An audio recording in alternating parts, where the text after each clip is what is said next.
I sincerely thank you all for coming around. I want you to borrow me your ears for a few minutes so that we can dissect on some important issues. But before I go into that, I want to appreciate my Igbo brothers and sisters all over the world, the ones that have been constantly talking and agitating for the restoration of Biafra. I want to tell you all this. You all have a special place in the kingdom of God. And you as an Igbo man, you as an Igbo woman, you as a middle-aged Igbo man, youths, children, and up till today, you don't want to talk about Biafra. You don't want to hear the idea of Biafra. You don't like the way it's sounding. You despise the word Biafra with passion. You see Biafra as an impossible mission. Then I have to tell you this. You all deserve to be thrown into a lagoon. And if you believe that the unity of Nigeria is non-negotiable because you're piling up this illusion that someday an Igbo man will become the president of Nigeria, then I have to shock you with this news. An Igbo man will never rule Nigeria. You don't like the sound? But that is the truth. An Igbo man doesn't have a space in our Sorok. An average Alamajiri will never vote for an Igbo man. Let me respond to one Alamajiri that said something in that lopsided TV station channels. The man said that Igbo people are not ready for presidency. Mr. Alamajiri, an average Igbo man that has sense, an average Igbo man that sucked his mother's breast for more than 9 months will never think of Nigeria, not to talk of Nigerian presidency. We are not interested in that. If really Ojukwu was interested in Nigerian presidency, he wouldn't have risked more than 3.5 million Biafrans. Are you not thinking what I'm thinking? Is the whole thing not crystal clear? But it's quite unfortunate that my Igbo brothers are yet to wake up from this nightmare that has befallen them. I was raised in the north. I could tell you the mentality of an average Hausa Fulani man. No wonder they call you a Nyamiri. There is a reason for that. An average Aramajiri doesn't like you. An average Fulani man does not trust you. They don't believe in you. They don't like what you do. But my people are yet to understand this fact. Now you are a senator or a governor in the southeast, the 5 eastern states we have in Igbo land. You are an ex-senator or the present senator that we have. And the reason why you are still following Hausa Fulani sheepishly is because you believe that one day an Igbo man will be the president of Nigeria or will emerge as the president of Nigeria, or you will someday become the president. Then I have to tell you, Mr. Governor, Mr. Senator, kindly wake up from your fantasy world. It is an impossible mission you are about to embark on. And now someone will never give you presidency. You all are yet to believe that you are still slaves and they are your slave masters. You don't understand it? You don't like the way it sounded? Igbo people will never rule. And if it is my vote that will make an Igbo man to emerge as the president of Nigeria, then Igbo people should prepare for failure come 2023, because they will fail and they will fail woefully. No wonder the Yorubas are seeing us as their enemy. An average Yoruba man sees an Igbo man as a threat, as an enemy.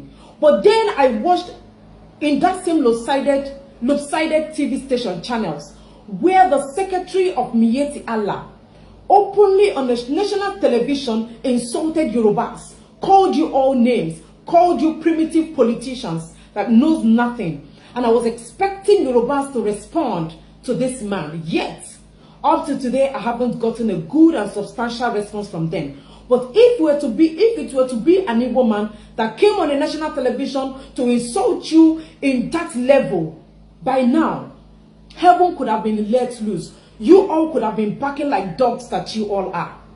You think Igbo man is your enemy. You think we are threats to you. What has happened ever since that Hausa man came to the television to insult you all? And when we speak, he would tell all of us to vacate. If it was an Igbo man that came to make such statements, by now you could have been threatening Igbos that are living in Yoruba lands. You think Hausa man is your friend. you think Hausa man is going to sit down and take you in as a brother, then you must be daydreaming.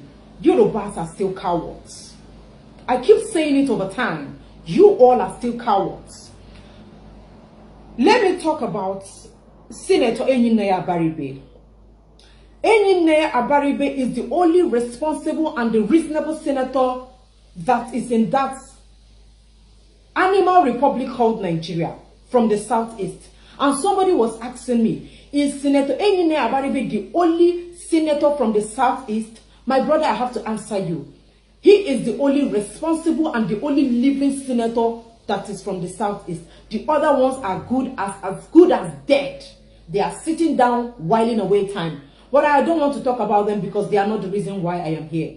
So my Igbo brothers and sisters, the best you can do for him is to pray for him, because he is representing an average Igbo man that has sense in that watermelon republic called Nigeria.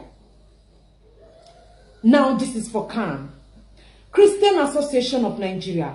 They've been killing your members. They've killed a lot of Christians. They've butchered a lot of reverend fathers, killed a lot of priests. And the best you could do is to declare 3 days fasting and prayer. What are you fasting and what are you praying about? Haven't you all fasted and prayed enough?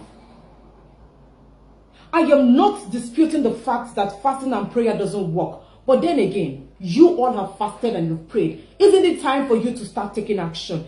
I thought they said the kingdom of God suffered violence, and the violent take it by force. Give to Caesar what belongs to Caesar, and to God what belongs to God. You fasted. You have prayed. Time to take action. The children of Israel went to war. They won many wars.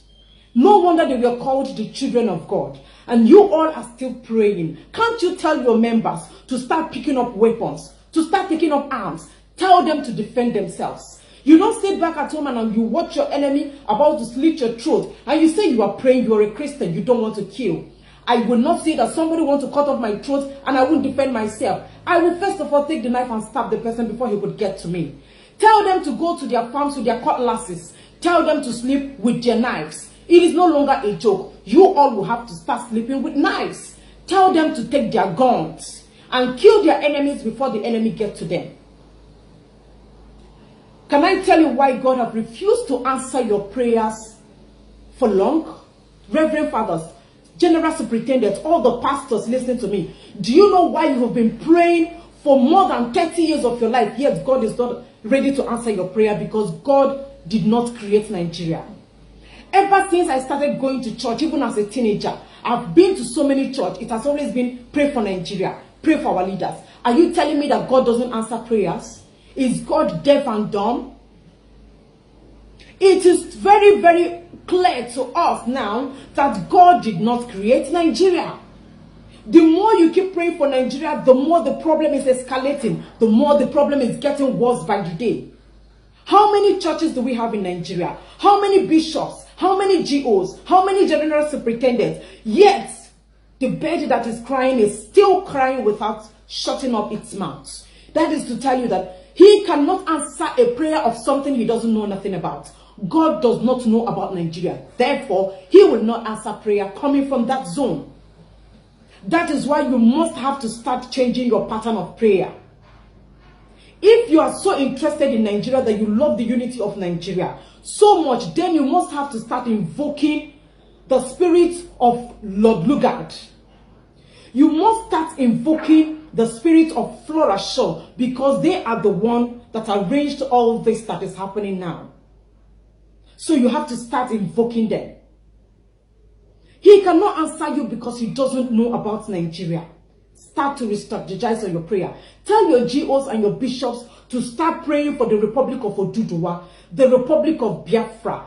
Check what will happen in the next 30 days. I am giving all of you assignments. Tell your bishop to change the level of their prayer, their formats, to change the format of their prayers.